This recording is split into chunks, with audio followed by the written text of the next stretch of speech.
هند رستم في مذكراتها حكت ان اسماعيل ياسين كان بيغير منها.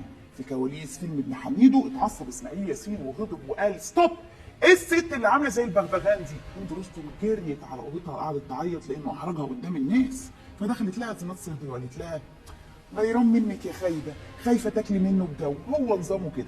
وبتحكي هند ان ده فعلا كان طبعه. الحكايه الثانيه اللي حكيتها عنه هند انه في كواليس فيلم اسماعيل ياسين في مستشفى المجانين كان بيغير من الممثل حسن قتله صاحب افيه منبه يا معلمي منبه. وده ليه؟ لان حسن ارتجل في الفيلم وهم بيصوروا افيه اصل انا عندي شعره ساعه تروح.